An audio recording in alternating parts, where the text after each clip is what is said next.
या सगळ्याबद्दल अधिक तपशीलवार बोलण्यासाठी आपले प्रतिनिधी वैभव सोनवणे आपल्या सोबत आहेत। वैभव, तुमच्याकडे तो रिपोर्ट आहे। या रिपोर्टच्या पानावरती जे लिहिलं गेलेलं आहे त्यातून काही निष्कर्ष निघतोय का की हा अपघात नेमका कसा झाला? विलास, या अपघाताच्या सगळ्या तांत्रिक नोंदी ज्या आहेत त्या या रिपोर्टमध्ये नोंदवण्यात आलेल्या आहेत। याच्यामध्ये विशेष किंवा जी जबाबदारी निश्चितीचा जो मुद्दा आहे, ती कुणावरही जबाबदारी जी आहे ती निश्चित करण्यात आलेली नाही, हे या अहवालामध्ये स्पष्ट दिसतंय। केवळ काही इंडिकेशन्स याच्यामध्ये पाहायला मिळतात, ज्याच्यामध्ये सुतवाद ज्याला म्हटलं जातं, हां, त्यात सगळ्या गोष्टी या उत्तम आहेत। दृश्यमानता जी आहे ती लँडिंगच्या आधी पहिल्यांदा जेव्हा एकदा लँडिंगचा अटेम्प्ट झाला तेव्हा 2000 इतकी होती आणि त्यानंतर ती पुन्हा 2200 वरती गेली जेव्हा दुसऱ्यांदा पुन्हा एकदा विमान उतरवण्याचा प्रयत्न जो आहे तो पायलटनं केलेला होता। आता या सगळ्या प्रक्रियेमध्ये एटीसी बारामती हे कार्बर एव्हिएशन कडून चालवलं जातं।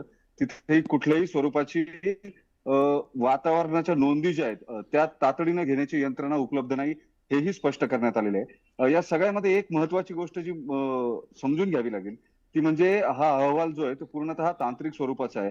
जे प्रोटोकॉल्स या चौकशीचे ठरवलेले असतात, या चौकशीच्या प्रोटोकॉलमध्ये विमानाची परिस्थिती जी आहे त्याबाबतची नोंद करण्यात आलेली आहे। विमान आदल्या रात्री हे मुंबईहून सुरतला गेलेलं होतं आणि हां, सुरतहून पुन्हा हां. मुंबईला आलेलं होतं।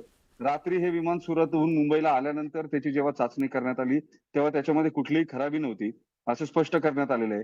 त्यासाठीची नोंद जी आहे ती तिथला टेक्निशियन जो आहे, ज्याने विमान तपासलेलं होतं, त्याचंही स्टेटमेंट जे आहे ते याच्यामध्ये AIB कडून नोंदवण्यात आलेलं आहे। हं. आता या सगळ्यामध्ये जे सांगण्यात आलंय त्यानुसार पुणे एटीसी जे आहे, पुणे एटीसी कडून म्हणजे पुण्याच्या हवाई हद्दीत जेव्हा विमान होतं, तेव्हा पुण्याच्या एटीसी बरोबर एअर ट्रॅफिक कंट्रोल बरोबर त्यांचं कम्युनिकेशन सुरू होतं।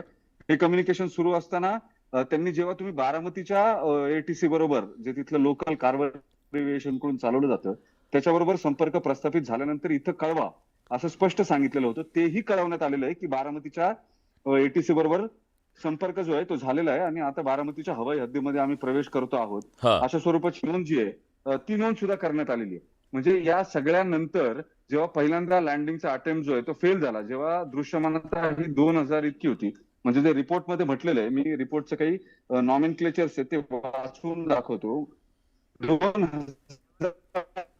मीटर इतकी दृश्यमानता जी आहे ती साधारण पहिल्या लँडिंगच्या वेळेस होती, जेव्हा नोजिंग होतं, म्हणजे खाली उतरताना जे आपल्याला दिसावं लागतं ते हो. स्पष्ट दिसू शकत नव्हतं। त्यामुळे पहिला अटेम्प्ट जो आहे तो ठीक फेल आहे। गेला। म्हणजे एक प्रकारे सुतोवाच असंही दिसतंय की दृश्यमानता हा एक महत्त्वाचा भाग होता, बाकी कुठली तांत्रिक बिघाड नव्हता, असं सांगण्याचा प्रयत्न या प्राथमिक अहवालातून झालाय का?